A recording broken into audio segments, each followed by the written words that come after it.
¿Es la detención del Fitburg una advertencia o el inicio de una nueva era de bloqueos y tensiones en el mar Báltico? Imagina por un momento esta escena. En plena Nochevieja, cuando la mayoría celebraba el nuevo año, autoridades finlandesas irrumpen en un carguero ruso, arrestan a toda la tripulación y acusan al barco de dañar deliberadamente un cable submarino, todo ello sin juicio ni pruebas claras. ¿No resulta inquietante la facilidad con la que se puede pasar de la sospecha a la acción en un contexto tan sensible? Días antes, otro buque ruso fue detenido bajo acusaciones similares, lo que muestra que no se trata de un caso aislado. Poco después, Alemania prohíbe que petroleros rusos crucen sus aguas en el Báltico, bloqueando rutas clave para el envío de petróleo desde San Petersburgo. Todo esto se justifica bajo pretextos de seguridad y problemas de documentación, pero el trasfondo es eminentemente político. Estos incidentes no son hechos puntuales. Se multiplican inspecciones, detenciones y prohibiciones, siempre bajo el mismo patrón. ¿Estamos asistiendo al ensayo general de un bloqueo marítimo contra Rusia? Si estas acciones continúan, Moscú podría verse acorralada, perdiendo acceso a rutas vitales y forzada a reaccionar de manera imprevisible. ¿Hasta dónde está dispuesto Occidente a llegar? ¿Y cómo responderá Rusia si la presión sigue aumentando? Analicemos cómo hemos llegado a este punto de máxima tensión y cuáles pueden ser sus consecuencias. El mar Báltico se ha convertido en el escenario central de la tensión OTAN-Rusia. Una región que durante siglos ha sido la ventana rusa a Europa se transforma rápidamente en un embudo cada vez más estrecho. Lo que antes eran solo episodios marginales, ahora se convierten en políticas oficiales y sistemáticas. Europa y la OTAN ya no ocultan sus intenciones. Estudian abiertamente la posibilidad de un bloqueo parcial o incluso total a Rusia. Repasemos los hechos más recientes. El 25 de diciembre de 2025, Finlandia detiene el petrolero ruso Eagle C, acusando a la tripulación, sin aportar pruebas concluyentes, de haber dañado el cable submarino S-Link 2. La investigación sigue abierta, el buque sigue arrestado, y hasta ahora no hay evidencias públicas que respalden las acusaciones. ¿Puede una potencia europea privar de libertad a una tripulación y a un buque simplemente por sospechas? No es un caso aislado. En 2022, Alemania prohíbe oficialmente que el petrolero Utavian cruce sus aguas en el Báltico. El motivo aducido: supuestos documentos falsos y cambio de bandera. Pero el mensaje es inequívocamente político. Berlín opta por bloquear la exportación de petróleo ruso, utilizando pretextos legales, pero con la clara intención de presionar a Moscú en un corredor marítimo estratégico. Los ejemplos no terminan ahí. El 5 de diciembre de 2025, autoridades alemanas inspeccionan otro petrolero ruso en el Mar del Norte por navegar cerca de cables submarinos. Aunque el barco pudo continuar su viaje, el mero hecho de detener e inspeccionar un buque civil por razones tan vagas sienta un precedente sumamente peligroso. Sugiere que la flota comercial rusa puede ser retenida o inspeccionada casi a voluntad, sin importar la verdadera naturaleza de su actividad. ¿Hasta qué punto se puede considerar esto como una medida preventiva y no como un acto hostil? El comercio no es el único afectado por esta nueva política de presión. La actividad científica rusa en el Báltico también sufre bloqueos y restricciones. Alemania ha prohibido en varias ocasiones el paso de buques de investigación rusos, como el Akademik Boris Petrov, utilizando motivos administrativos poco convincentes o alegando retrasos en trámites burocráticos. La ciencia, tradicionalmente un terreno neutral y de cooperación internacional, es ahora convertida en una herramienta más de presión política. ¿No es alarmante que incluso la investigación científica se vea envuelta en esta espiral de tensiones? Mientras tanto, los países de la OTAN, amparados en la supuesta amenaza rusa, refuerzan su presencia militar en la región. Noruega multiplica las maniobras militares en el Ártico. Finlandia despliega nuevos sistemas de defensa antiaérea y naval, mientras Dinamarca, Suecia y los países bálticos aspiran abiertamente a controlar y restringir el tránsito ruso. El Báltico, ese balcón ruso hacia Europa, se está reduciendo a una pequeña ventana que Occidente parece decidido a cerrar de una vez por todas. Sin embargo, existe un riesgo aún mayor. Si Occidente normaliza y legitima este tipo de bloqueo contra Rusia, ¿qué impediría que mañana otro país quede igualmente aislado bajo un pretexto similar? El precedente internacional ya está sobre la mesa y puede servir de referencia para futuras crisis. ¿Qué motiva realmente esta escalada y cuál es el plan occidental? Bajo acusaciones sin pruebas sólidas, el bloqueo toma forma. Estrategia deliberada o simple provocación. Lo que ocurre en el Báltico no son incidentes aislados, sino parte de una maniobra calculada. Europa y la OTAN, utilizando argumentos legales o de seguridad, han comenzado a cerrar rutas históricas de comercio ruso de manera sistemática. Barcos detenidos, inspecciones selectivas, restricciones y prohibiciones, todo bajo la narrativa de prevenir actividades ilícitas o proteger infraestructuras críticas. Pero, ¿cuál es el objetivo real que se persigue? Según funcionarios rusos como Nikolai Patrushev, Occidente no está improvisando. De hecho, los ejercicios militares de la OTAN cerca de Kaliningrado simulan escenarios de bloqueos totales, captura de buques e incluso sabotajes a cables submarinos. La lógica es clara. Se crea un problema, se culpa a Rusia y luego se imponen soluciones colectivas, dictadas por la OTAN bajo el pretexto de garantizar la seguridad de la región. No es casualidad que el despliegue militar aumente precisamente en la frontera marítima rusa y en el Ártico, mientras la flota rusa del Báltico mantiene bases bajo la constante vigilancia de fuerzas aliadas. La tensión sube y el riesgo de errores fatales crece, ya que Occidente tantea hasta dónde puede llegar antes de provocar una respuesta militar rusa directa. Rusia, por supuesto, no permanece pasiva. Sus fuerzas han realizado maniobras que incluyen simulacros de lanzamientos de misiles costeros desde Kaliningrado, dejando claro que cualquier intrusión puede desencadenar una reacción inmediata. Los sistemas Val y Bastión han practicado ataques electrónicos, demostrando capacidad de respuesta no solo convencional, sino también asimétrica. El Báltico se militariza progresivamente y la diplomacia parece perder cada vez más espacio de maniobra. Aquí hay un punto clave. El equilibrio no depende solo de la fuerza, sino de la decisión de cruzar determinadas líneas rojas. Para Moscú, ya no es solo una disputa marítima o comercial, se ha convertido en una cuestión de supervivencia nacional. Si Occidente convierte el bloqueo en una asfixia real y sistemática, la amenaza de guerra deja de ser una simple hipótesis para convertirse en un peligro real y palpable.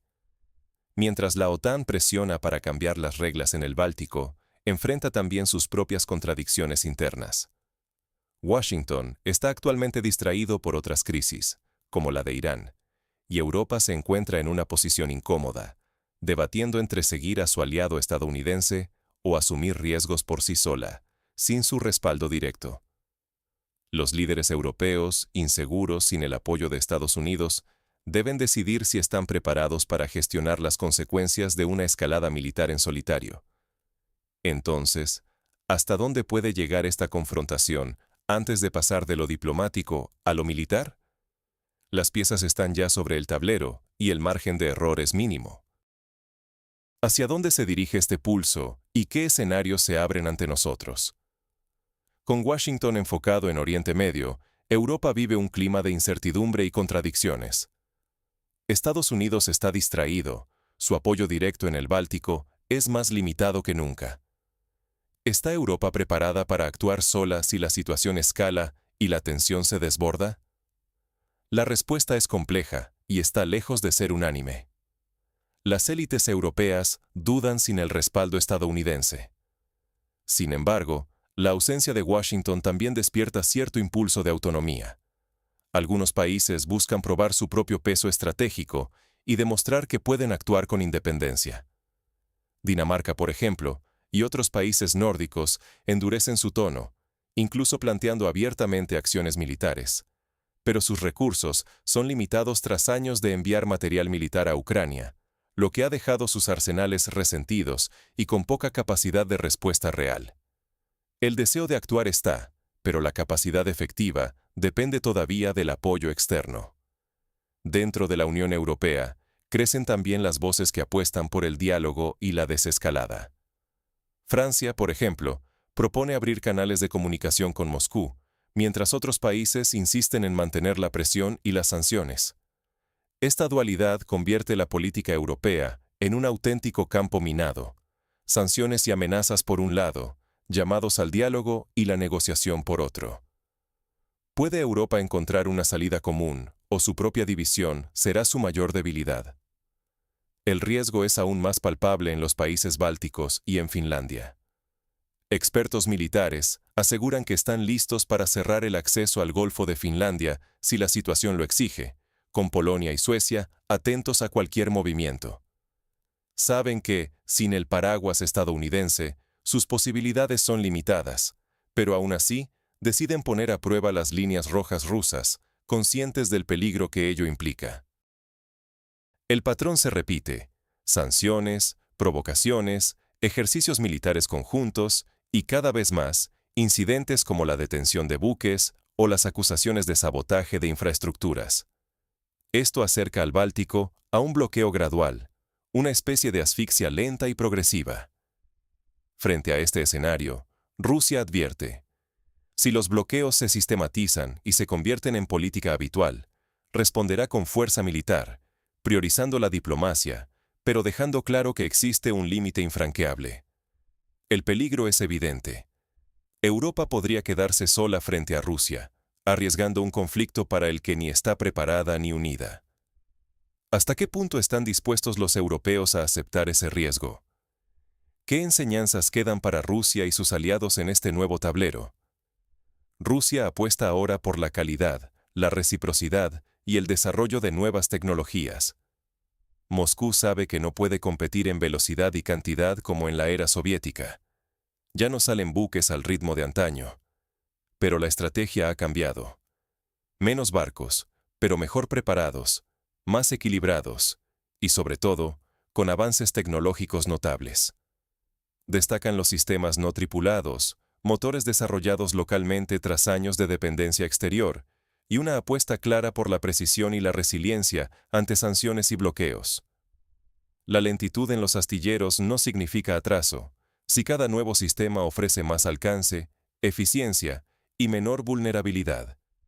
La respuesta rusa va más allá de la tecnología.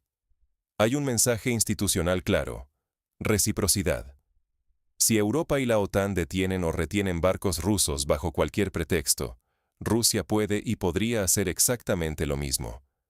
Imagina el impacto si mañana barcos europeos empiezan a ser inspeccionados, demorados o incluso bloqueados sistemáticamente por Rusia en sus propios corredores marítimos. No es una amenaza vacía, sino una advertencia seria. Toda acción tendrá una reacción proporcional. Así, Rusia recuerda que este pulso puede escalar y volverse global, afectando a todos los actores involucrados. La prioridad sigue siendo la diplomacia. Lo ha afirmado de forma tajante Patrushev. Rusia prefiere resolver los conflictos por vías pacíficas, pero la paciencia tiene un límite y ya no hay margen para tolerar piratería disfrazada de derecho internacional. Si la presión escala más allá de lo aceptable, la opción militar entra en el horizonte como medida de último recurso. El Báltico, antes autopista de comercio y cooperación, se convierte ahora en un laboratorio donde se mide la resistencia rusa y la voluntad occidental. Cada detención, cada cierre, cada acusación añade tensión a una cuerda que en cualquier momento puede romperse. El riesgo es altísimo. Un error de cálculo o una provocación mal gestionada puede desatar una confrontación directa, pero la pasividad tampoco es opción, pues significaría aceptar una erosión lenta e inexorable de la soberanía nacional. Ni pasividad ni precipitación. Ese es el difícil equilibrio que busca Moscú, mientras el Báltico se transforma en terreno de prueba de nuevas estrategias y límites. ¿Cuánto tiempo puede sostenerse este pulso sin que uno de los bandos pierda la paciencia? ¿Dónde están los verdaderos límites y quién se atreverá a dar el siguiente paso? ¿Dónde está la línea roja? ¿Quién perderá la paciencia primero? Lo que empezó como detenciones bajo pretextos dudosos y acusaciones sobre daños a cables submarinos ha ido escalando con cada nuevo incidente. Ahora, cada retención o nuevo obstáculo es un ladrillo más en la estrategia de bloqueo. Se está creando una nueva normalidad, que un buque ruso puede ser parado solo por su bandera, mientras los diplomáticos rusos denuncian la falta de pruebas y las violaciones al derecho internacional.